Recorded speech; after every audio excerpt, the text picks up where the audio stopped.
Okay, and there we are live. Good day and welcome back to another episode of the Air Force Podcast. My name is Jaco and today we've got Miguel-Angelo with us. Thanks a lot for being here today. Thank you for having me, Jaco. Miguel-Angelo, you're an anti-money laundering activist. I would say you specializes in financial fraud, financial crimes. How did you get into that? You studied law, LLB. How did you get into that? How did you find yourself where you are today? Yeah, it's a long journey, but to sum it up, basically, I did my LLB at the University of Pretoria uh, in South Africa, and I am not South African, I am Mozambican. And at the time, even though I was doing very well academically, most of the law firms wouldn't take me because I wasn't local. It was very hard back then. I think it should still be to hire a foreigner instead of a South African lawyer. The firms had to go bend over backwards to justify a move like that. So I was basically stuck after my LLB with options of what to do with my career. I couldn't go into standard articles as normally would have been the option. So I went into banking and I joined Absa Bank in the compliance department. And that's how I got into the whole world of money laundering. From there, from Absa, back then Absa was owned by Barclays Bank from the UK. And through Barclays Bank slash Absa, I managed to expand my knowledge in the field. I worked in many countries, setting up anti-money laundering programs, control systems. And 15 years later, here I am talking about financial crime. Okay. And then why especially financial crime, anti-money laundering? Why especially that field? Um, Back then, compliance is the umbrella term, and then in compliance you have various subsectors. One of the subsectors for compliance is anti-money laundering. So after 9/11, the attacks in the US, there was a global movement to identify how terrorism was being financed, how people were laundering money to finance terrorism, and how many corrupt global leaders were hiding their money in tax havens under the disguise of banking confidentiality. So after the September 11 attacks, the whole world changed around financial crime and how we look at it. So there was a very concerted effort through legislation, political pressure, and other mechanisms for everyone to take money laundering seriously. So Okay. organizations like the FATF, which is the Financial Action Task Force, and the World Bank, IMF, wherever they could, they started insisting that countries should have robust anti-money laundering legislation. And through that, a whole new career emerged around that, because people had to implement these things, banks had to implement these things, insurance companies, governments, you name it. Everybody got involved. And gradually it became its own thing, its own industry, its own profession. And I was right at the center of it when it was becoming relevant. So I just tagged along with the ride, and now it's even more prevalent than we expected. People would presume back then that it was just a phase, but it's not a phase. Financial crime, KYC, all these things are not going anywhere. This is now part and parcel of doing business. Yeah. Okay. And then what constitutes money laundering for you? What is the definition of money laundering to you? What did you say? Okay, I don't like to use technical definitions because Mm-hmm. the audience is vast. And through my speaking years, I do a lot of speaking conferences. I've learned to simplify the definition as best as possible, right? So for a layperson, money laundering would be converting proceeds or monies from an illegal activity into clean money. That's why the term laundering comes from. So you're basically cleaning your illegal gotten monies into clean ones. And usually do this through the financial sector, through banks and other financial service providers. And after you successfully clean your money, you won't be able to distinguish uh, legitimate money from the dirty money that you got. That is what a successful money laundering operation looks like. Usually it's drug money, uh, fraud money, corruption money, you name it. Any money that you get from an illegal source, you can't just use it up front. You have to launder it to the system through very carefully use methods and mix it up with clean money, and you can't be able to tell it apart. And my job is to be able to identify those things, prevent them, report them to the competent authorities. And that's basically, so the world now is split into those two groups, people trying to launder their ill-gotten proceeds, their dirty money, and then you have all mechanism, legislation, governments, departments, professionals trying to prevent it. It's a game of cat and mouse. It's very hard to do, especially in Africa. The economies are very informal. Not everyone who is carrying cash in Africa got it illegally, right? But the economy is so informal. So it's very hard to do. It's especially hard in Africa to do financial crime prevention than compared to the West, which is very digital. Most transactions occur digitally. So when you're carrying cash in the West, something is wrong, right?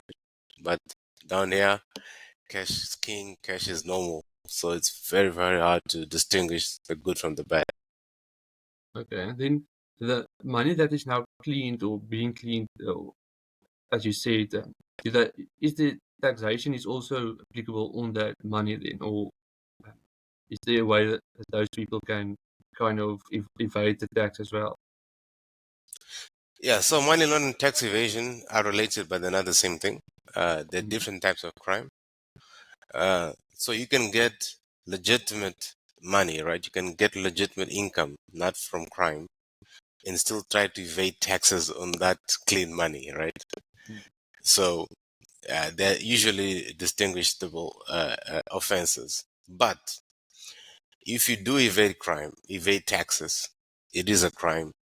And any benefit you get from evading taxes and you try to get that money into the system would also constitute money laundering. You know? But I like to treat it separately. The criteria for the crimes are different. The intentions are different as well.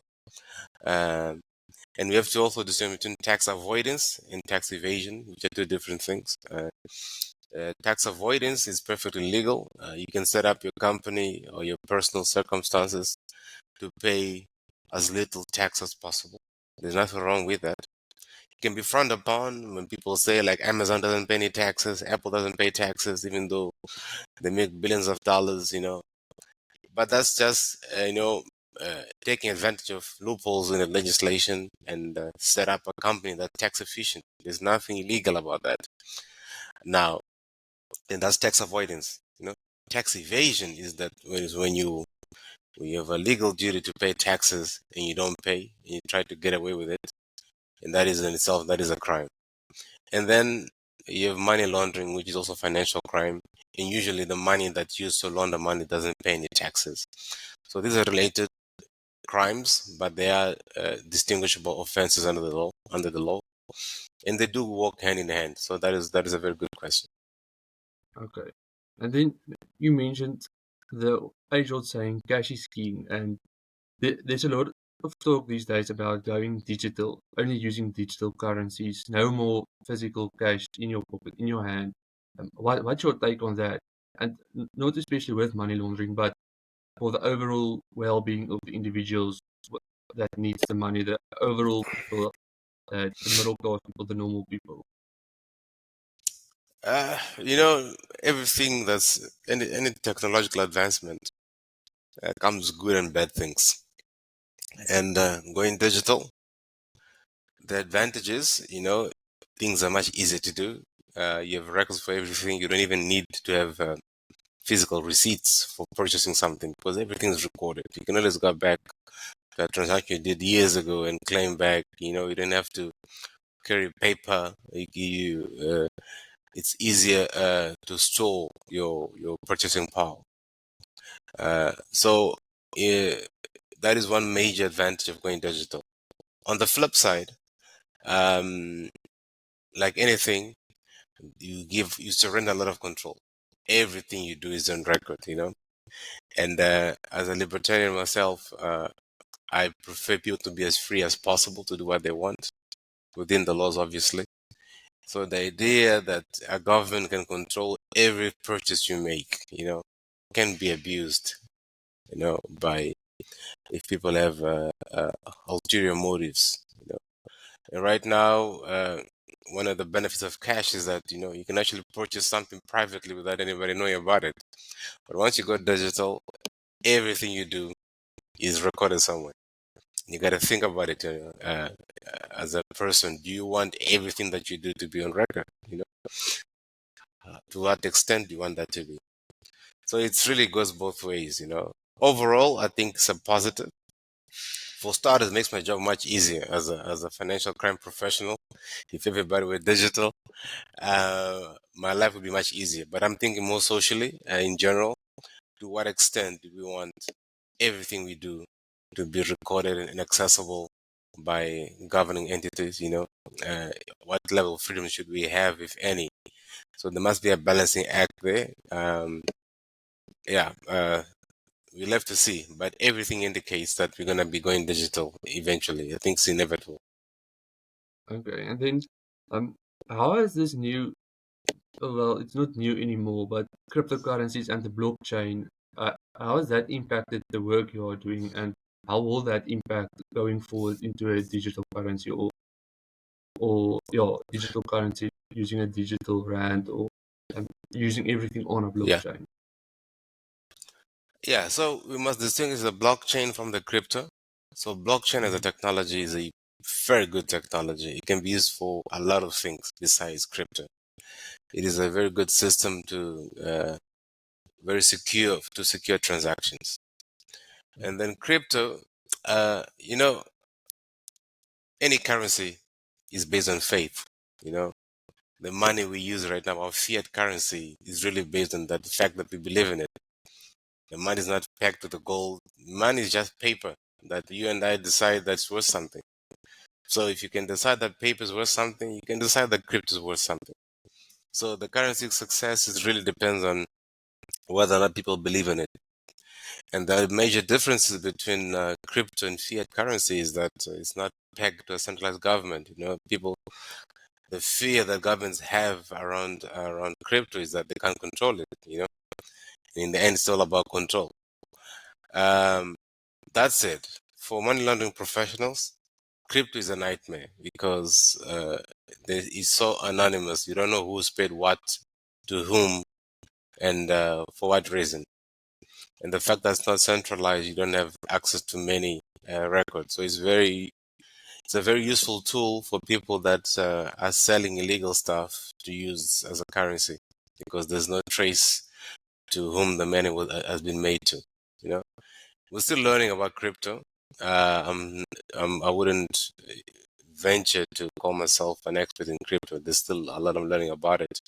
But in general, that is a setback with crypto. So on the positive side, it is another alternative to centralized planned currencies. Some people may question what's the legitimacy of crypto. It's as legitimate as fiat currencies. It depends how many people believe in it. That's it. There's nothing much to it. But on a practical side, for tracing financial transactions, it is very hard to trace crypto. That is why it is abused by people that are in illegal trades, such as drugs, arms and ammunition, and things of that nature. They prefer to get paid in crypto. So it got a very bad connotation by many people, many governments, many public institutions because of that nature that it is used to pay for illegal stuff. But that is not necessarily what it is as a technical solution for alternative for currencies. So we must always be able to distinguish those things. But often people would mix it up in one bag and say crypto is bad, you know. And then on the other flip side, you've got people that are avid supporters of crypto. And they also have a very good case as to why crypto should be used. Decentralized. You don't have to rely on inflation and central banks doing their thing, you know. So that is the movement for crypto. I don't think it's going away either. I think it's going to be around as well. And as time progresses, more and more people will buy into it and believe in it. And I think it will be an alternative currency. I don't think we're going to get rid of regular currency anytime soon.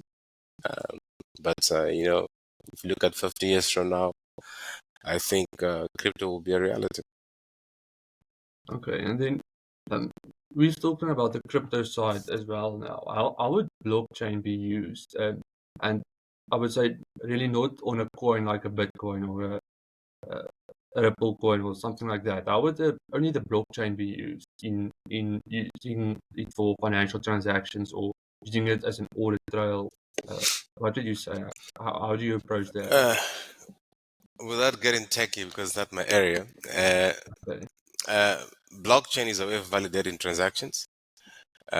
So the way we could use blockchain, we could use blockchain to make payments, cross-border payments, for example, and a way of validating them.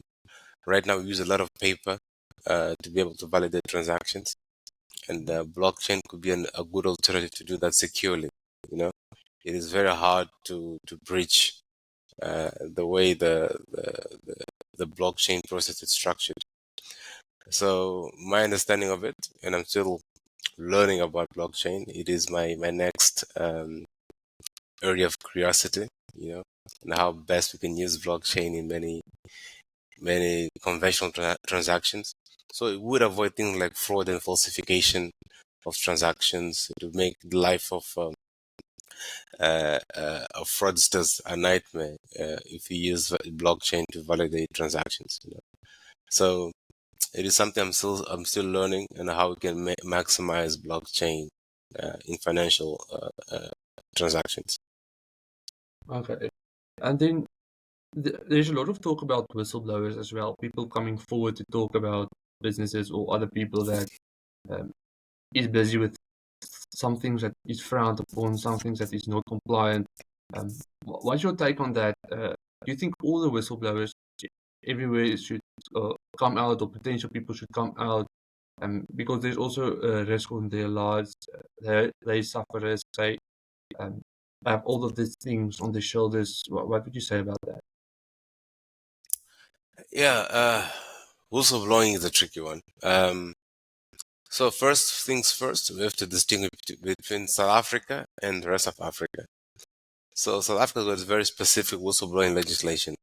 Okay, it's and there's a lot of protective measures for whistleblowers cast in law. The rest of Africa, not so much. Whistleblowing usually part of policy of maybe private companies, but it's not necessarily elaborate in law. There may be mentions in legislation, you know, but it is not as uh, as elaborate and as detailed as it is in South Africa. So South Africa in the region is the standard for whistleblowing, and other countries are still picking it up, and they're getting that knowledge from internal policies that they have in their respective companies, etc. That said, uh, uh, first I'm going to tell you what a good whistleblowing system should look like, and then how we try to protect the whistleblowers. So a good system, one, should be well communicated. So you have to have a very good communication campaign for whistleblowing to explain to people that, you know, this option is here. You can email, you can call, you can go to someone's office, you can send a letter, you can fax if that's what you want to do, you know. But you got to give the options to people around whistleblowing and communicate very effectively and constantly. Secondly, it must be anonymous. You have to make sure that the person knows that if they call, if they make a complaint, it will remain anonymous. All right, that you don't have to know what the person is. Thirdly, make it as independent as possible. So if you're a company, make sure maybe a consulting firm is receiving the whistleblowing just to give credibility to the process. Don't make it one guy in your own company or in your own institution that can delete the call, for example, if he wants to, if he hears something he doesn't want. So to give credibility to the process, make it independent as possible. Make sure that somebody calls into the line uh, and communicate that the line is independent. Fourth, make it available in multiple languages. Not everyone can communicate effectively in English or whatever language is the prevalent language in your region. So make it available in as many languages as possible so that people feel comfortable that, if I call in this, I can express myself as best as possible. And then lastly, when people complain, there has to be something done about it. The best way to kill a whistleblowing process is to set it up, people call, and nothing gets done about it. Months go by, nothing gets done. Less and less people are going to try to call the whistleblowing line because they don't trust that anything will be done about it. Now, to make it work, people call in, it must be investigated. There must be an investigation process. There must be a way of providing feedback. Now, there are tricky situations whereby the person wants to remain anonymous and you don't know who that person is, how to go back to them to ask more questions, etc. Those are very difficult ones.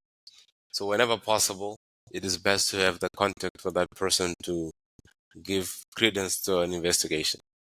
Some things are very straightforward. Some things require witnesses. You can say, to use something I'm more used to in banking, you can call and say, oh, branch X, Y, and Z, there's a guy doing something funny at the teller X, right? You don't need to know who called to investigate that. You can simply go into that bank, look into that teller, and after a while you pick up something's wrong there. That's one scenario. There's a more complex scenario where somebody says, that there is a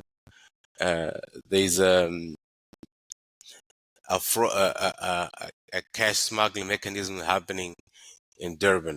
That is very vast. You need the person to give you more detail to investigate. Otherwise, you're going to be working around in circles trying to find out where the problem is. So there must be that balance between enough detail to investigate and remaining anonymous. And that is the tricky thing with whistleblowing. Now, the whistleblowers, when they do decide to come forth and they identify themselves, they have to be protected. They have to feel that they're being protected. And that is very important. Otherwise, your system will lose credibility. And people should not, you really have to make sure and communicate that nobody's going to be harassed. You won't lose your job because you're whistleblowing. Those things have to be very clear. Otherwise, you end up creating a system that only works on paper, doesn't work in practice.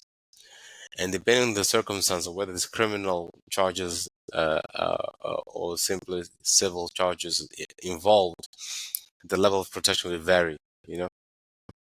Now that's where I say South Africa comes in. South Africa has got legislation that protects whistleblowers, and it's very easy to come up with a program around that. In the rest of Africa, not so much. It has to be an initiative by a company to create those mechanisms, and maybe those mechanisms are not protected in law. And then if it involves criminal acts, the police may want access to that person, and that police access may compromise that person's position. So it's more nuanced outside South Africa, and much more difficult and dangerous for the whistleblower to come forth outside South Africa. So I think so. That sums up my take. I mean, this we could have a whole podcast on whistleblowing. Okay. Maybe we should schedule that for sometime in the future. Okay, and then uh, there's always the talk about the asset recovery, the asset forfeiture, when money laundering was detected and uh, all that kind of things. What does it mean? How is that assets recovered? How does that process work? Okay, I'm going to speak in very general terms because things vary from country to country. Okay. Um, but the idea is, so you are laundering money.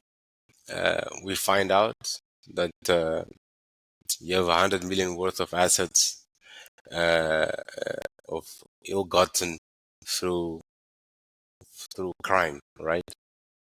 So the government would seize those assets, right? And there must be a mechanism for recovering. So in the past, there was a lot of effort about arresting these people, make sure they go to jail, but then there was very little effort to recover the assets. So the guy would do his time, he'd come back, and the assets are still there, you know. But so now there's a concerted effort by the trendsetters in money laundering, especially on the government side, the government agencies that are responsible for combating financial crime to actually recover the assets of money launderers. So there's now legislation, there's mechanisms, there's now forensics auditing to identify the assets, bring them to the fold, and come make it sure it goes back to the state budget. That is basically what the recovery of assets is. It's always been there, but it wasn't really much of a focus. The focus was on arresting people, make sure that they do their time. But then, where are the assets? And the assets will be somewhere very well stored away in some tax haven, for example. So now we go after the assets. It may imply coordinating with other foreign governments to get access to those assets, to bring them back. These are the type of things. That's why you got, for example, many people accuse the UK of hosting a lot of assets from money launderers, right? And the economy being very reliant on that. And then many of these third world country governments would say, no, now that we know that President X, Y, and Z hid his money in the UK, we know what the assets are, give us back. And the UK government is very reluctant to give that back, because it's a lot of assets, a lot of money. But every former African despot has got some money, some assets, some apartments in these jurisdictions. And it's about convincing them to give those assets back to the countries where they came from. That is the next frontier in financial crime fighting. Okay. And how would you determine the money of the asset that was bought with the dirty money and asset that was bought with clean money? Is there a uh, about difference between them? Can you distinguish between them, or what's your take on that? If the money laundering is done right, you can't distinguish. In fact, that is the success of money laundering. If you can dupe everyone and you can't tell where how this asset was bought, right? Whether it's clean or not. So most people that are money launderers, right, except maybe drug lords, most people have legitimate source of income and then they have dirty ones, right? And they try as much as possible to conflate the two and mix them up. As a general rule, any asset that was gotten before the crime was committed should be a clean asset, right? Uh, but everything after would be considered potentially proceeds of financial crime. Now, if a money laundering is done, money laundering is done very well, you won't be able to tell what's uh, proceeds of financial crime, what's not. Let me give you a simple example. So one of the ways that's used for money laundering is property. It's one of the easiest way to launder money is through property. So let's say I do a drug deal that gives me $1 million, $1 million, okay? Uh, all underground. So I've got $1 million in cash and I need to launder that. So, and I have normal income, regular income. So I'll go to a bank, I'll borrow, let's say I borrow $500,000 to buy a house to pay over 20 years. That is a regular transaction. Most people do that. And if you can afford that kind of installment, you should be able to do it, right? And I do that loan, I get my money, and I buy the house. Okay. And then when repaying the loan, I use my dirty cash to repay the loan quickly. Right? This, instead of paying 20 years, I pay in 3 years. I start doubling my installments, paying directly to reduce the capital. What will happen is, in 3 or 4 years, I have a brand new house, no loans associated with that house, and I've cleaned $500,000. And if you ask me, where'd you buy that house from? You say, I borrowed the money. The money was clean. I have clean income. See how it works. Okay. So then I ask you, when you arrest this guy years later, is that house clean or you're not? What do you say? Then it starts to become difficult. It is very Uh, difficult. uh, It is uh, very difficult. It is very nuanced. So you have to have experts that know what they're doing to trace back how the funds came about, where they came from, etc. And the whole movement around recovering your assets is to determine those things. You do forensic accounting to see how far back things go and whether or not that house in that example that I gave, is it attributable to the loan or to the repayment, the quick repayment of the loan that was made in through this cash in small amounts. So that's basically how it works.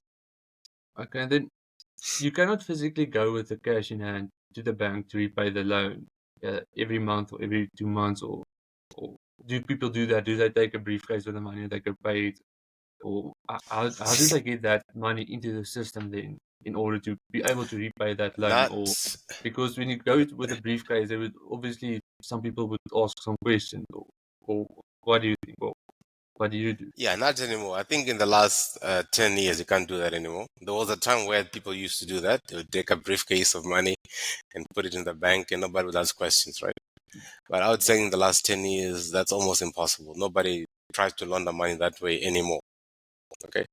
But one, there are economies that are very informal, especially in the rest of Africa, where it's normal for a guy who owns a bottle store or a store like that, to every day come to deposit maybe 50,000 rand, 80,000 rand in cash. Okay, it's normal for his business to do that. So if you've got a cash heavy business, you can explain yourself that you need to deposit money. So what money launderers do is they get, and I may be giving up a few trade secrets here, to some potential money launderers who may be listening. Um, so what money launderers would do is they would get a legitimate cash heavy business and they would fake the clients. You get something like a restaurant, a guest house, whatever, and you Like they fake. did on that Breaking Bad. Have you watched that Breaking Bad TV show? Yeah, exactly, like in Okay, like Breaking Bad. yeah, Yeah, okay. but speaking of which, speaking of TV series, the best money laundering TV series there is the Ozark. Oh, so okay, yeah. Yeah, yeah, that one is the most realistic money laundering operations, and it's realistic because money laundering is not a fancy thing. It's very mundane. It's very boring. It's not exciting like they do in the movies. All these Mm. guys with guns and in the in a yacht, whatever. That's not how money laundering works. It's very boring, very small transaction, so that you avoid being picked up. So in the Ozark is a very good example. He's got many small businesses that are cash heavy. He's got a hotel. He's got a car wash. He's got a restaurant. Um, for a funeral parlor, things like that, that you wouldn't be surprised if people paid in cash. And they just make up the customers that go along to justify the income. So even if your business is not making money, you just add in as if you invoice as if it is making money. So that is one of the ways that they use to launder money. Another way is through casinos. So casinos are very high risk because of that. What happens in casinos is you'd go into the casino with your dirty cash. Casino never say no to cash, right? So you deposit your cash, you get chips from that operation, right? You play for a few hours, you maybe lose 5% of the money, then you cash out. So the casino will not give you cash back; they'll give you a check, right? So you deposit that check, and that is a clean check from a casino. So that is another way that they do it. And there's many ways of going past that. You can even buy a car in cash. Car dealerships, they take a lot of cash. You buy a car in cash, you ride it for a while, then you say, I want to give it back. You give it back to the car dealership. The car dealership won't give you cash back. They'll give you a refund check. That is clean money. This is a refund for my car when you deposit the check. So these are a few example how money gets into the system. But I'm comfortable talking about it. You could ask maybe giving tips to potential money launderers, right? But the reason why I'm comfortable talking about it is because it's common knowledge. It's available everywhere. If you just do some basic research, if you watch a TV series, you'll learn these things like that. And two, we're not so worried about these typologies because we know about them. We get worried about the things we don't know about. So there's always new stuff being made up that we have to find out. Those are the ones that worry us. It's not the property and the car dealership, because we know those trends. We can see it a mile away. Like if I see a check from a casino, I know that something's not right. And I would investigate that. But there's new trends going on that we don't know about, and those are the new ones that worry us as money laundering professionals. Okay, and then how can individuals protect themselves from becoming involved in money laundering or joining businesses that um, have kind of like a weird trend to them? What should you do as an individual? One thing is, if it is too good, there's probably something wrong with it. If it sounds too good, then it probably is. So usually people that launder money, they have nothing to lose, right? So if I have $100 million, okay, of drug money, if I stay with 50 million of that, is a good deal for me. If I manage to clean 50 million of that, is a good deal. Even if I lose another 50, right? So they would get into deals where they're prepared to lose money, into bad investments where they're prepared to lose money, provided that investment give them a vehicle to explain some of that money. So you could be a desperate guy, your company's not doing well, and you need support, financial support, and suddenly a guy is giving you a deal that makes no sense. He's offering you maybe $1 million, right? Interest free. Um, all he wants is 5% of the company. He doesn't want more stake in it. So anything that doesn't make any financial sense, probably something wrong. That should be your red flag. Your alerts should come by that, I'm probably being used as a vehicle to launder money.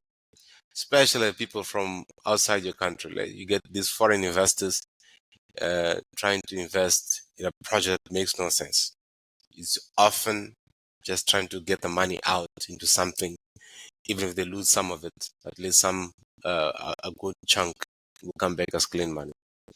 And that is as a company. As an individual, you also get offers for small, usually people in townships and other low income places. You'll get a guy to say, no, go and deposit this money in this mobile wallet. You get 100 guys to do that because these wallets would have a lot of one person deposits. Excuse me. It deposits a lot of money directly to his account. But if you have an army of people doing small transactions, you won't be able to pick it up. That's one way of being used. So when somebody comes and pays you to deposit money, that should be a trigger. Not only mobile wallets, but even banks. They'll say, we know that the threshold for reporting or for investigation is amount X.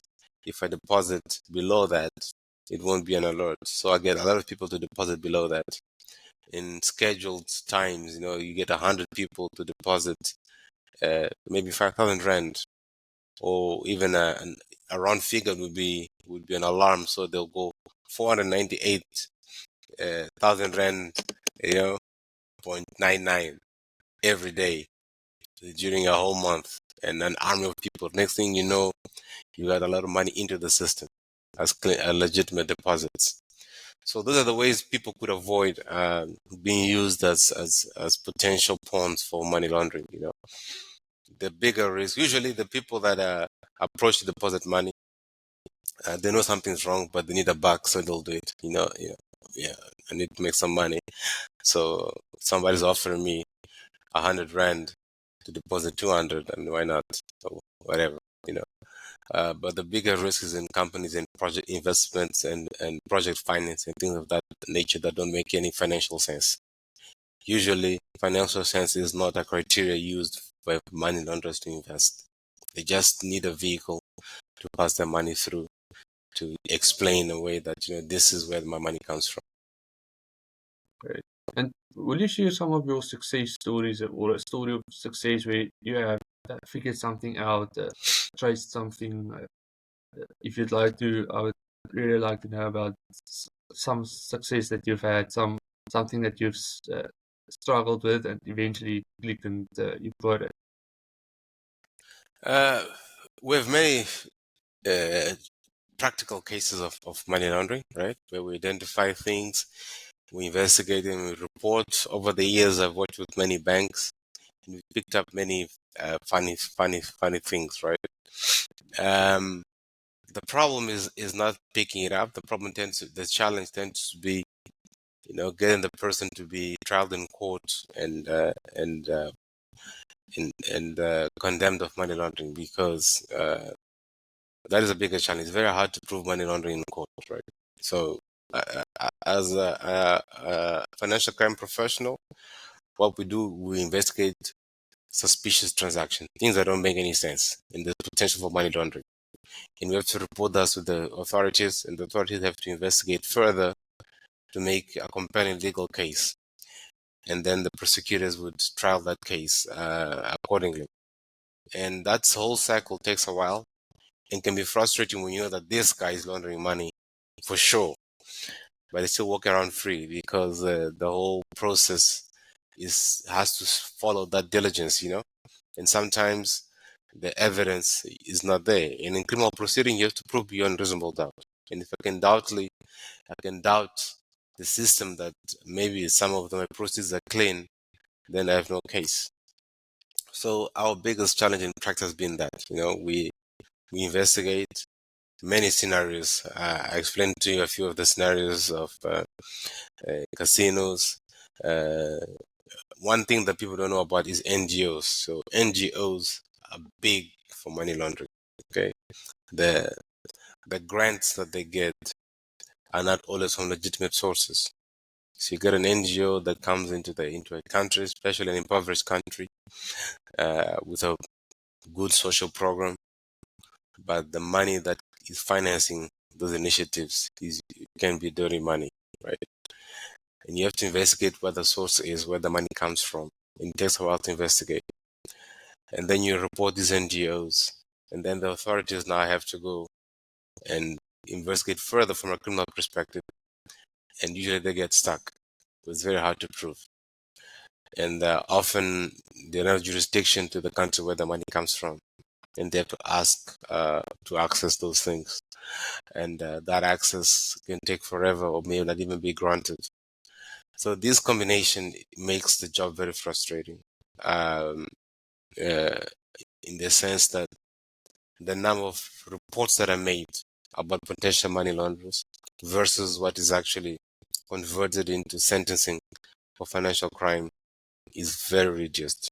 We report a lot, but very little becomes tangible. And that is a trend not just in Africa. It's a general trend. Obviously, in the West, it's easier for people to get sentenced for money laundering than it is in Africa. But even there, the rate between what is reported versus what results in actual sentencing is also very low. It's a very low conversion rate. And that is, if you had asked me what is the challenge in my profession, like you said, or the thing that is worth highlighting, this is it. It's a lot of effort, but very little payback. Uh, that is the frustrating thing. But we keep fighting, Yeah. we won't stop. Okay. And then uh, money laundering in itself, why is that the crime and not the drug dealings and not the smuggling of weapons? Well, and can the finding of the money laundering also go and point to the drug deal taking place or your the diamond that was smuggled or something like that? Can that pinpoint to each other and then why is money laundering in itself then so negative and then a crime? Yeah, so maybe I didn't do a good job explaining in the beginning. So, money laundering is actually the converting of the financial proceeds from a crime Mm. into clean money, right? So, that is the money laundering component. It is a separate crime from whatever crime happened before. But those are also Okay. crimes. So, the drug deal, the fraud, uh, the corruption, whatever got you the money, that's also separate crime, right? But that is a separate that's usually in the criminal code of the country wherever you're in. Okay. It is not money laundering per se. So you can get busted just for fraud and it ends there, but not necessarily money laundering. But if you get busted for money laundering, there's always a crime before. So there must, for it to qualify for money laundering, there must necessarily be a crime before. So money laundering is not a crime unto itself. It is a crime unto itself, but there must always be what we call a predicate offense before, right? So there must be illegal money before, and that illegal money is through another crime that was committed. And it could be stealing, fraud, bribery, corruption, facilitation fees, whatever it is that you did. So there is a crime. And usually in the examples I was explaining before that where we get frustrated through the criminal process, many prosecutors end up settling for that crime because money laundering is very difficult to prove. They'll just sentence you for that predicate offense, right? They'll sentence you for fraud or for corruption, whatever, which is easier to prove than money laundering. So it's still a good result, but we would like people to see more people convicted for actually both crimes, both the predicate offense and then secondly for trying to launder that money. Okay. And then with the COVID-19 things that were happening the previous few years, was there any kind of things that have happened because of COVID-19 as well? Or was there any trends that you discovered, new things that came out, or what did you see? Not very particular. COVID, the only thing, the big major change from COVID, it changed the way we work, obviously, working remotely. And working remotely meant that systems for money laundering had to be more flexible in that sense, right? Usually, before COVID, you'd have a centralized system, and people would access it in the office. So you come in the office, you go on your computer, and you access the system for that would do a lot. So usually we have systems that would identify suspicious transactions in banks, etc. And the access with that would be physically at the building or the office. What COVID made happen was that those access will become remote now. There was a lot more investment in making those systems just as good remotely as they are in the office. So I think that was a major trend. So I don't see anything particular that impacted COVID. I can't think of it right now. Maybe I'll think about it later. That COVID brought about specifically for money laundering. There could have been different crimes, but the crime, like I said, is just the previous offense. The actual process of laundering money would be the same, whatever crime that initially was committed. So that would be my take on it. Okay, and then do you have any message or a call to action for any of the viewers, um, for combating financial crimes, combating any of this money laundering or the things that we talked about today? I would say money laundering is everywhere. You'd be able to pick it up very easily. Every time you get approached with something that doesn't make any financial sense, it's usually a way of laundering money, right? Somebody gives you a deal that's too good, Somebody asks you to do something on their behalf that doesn't make any financial sense for them, should be an alert against financial crime. And then money laundering costs the government a lot of money. The whole process of combating financial crime costs governments, people, institutions a lot of money and a lot of time. I mean, if you think about the headache to open a bank account right now, at this day and age, you just second guess yourself, like, why is it even worth to open a bank account? Because so much red tape.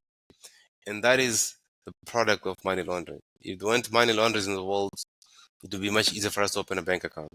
But now nobody is trusted. They have to prove your income, where your money comes from. You have to give your blood type and everything, and just to open a bank account. So you may think it's not your problem, but it is your problem, because these activities have an impact on all of us.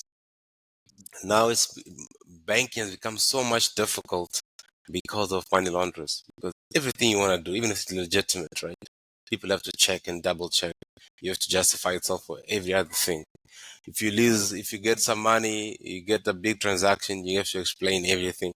So these are products or the consequence of money laundering in society. So it's not an isolated case for guys like me that are working in this field, but it is legitimately a problem that would impact everyone uh, uh, socially, right? So we must fight financial crime really as a country, as a continent, because the way things are right now, if things continue in this trend, it will be even more and more difficult to do financial transaction in the future. If you think now it's bad, if the trend don't reduce, it's gonna be worse.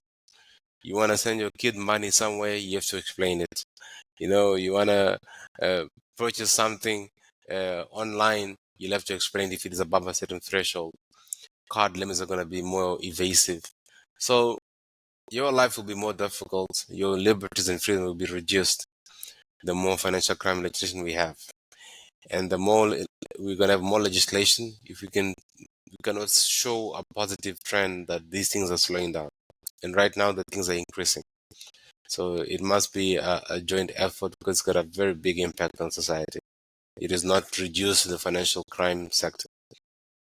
Okay, thanks a lot. Yeah, thanks a lot. I think I'm going to stop Yeah. the recording now. So yeah, thanks a lot for being here. Thanks for talking to me today. Thanks Thank for you. It was a giving some of very your interesting knowledge conversation. today. Yeah, and it stop this year.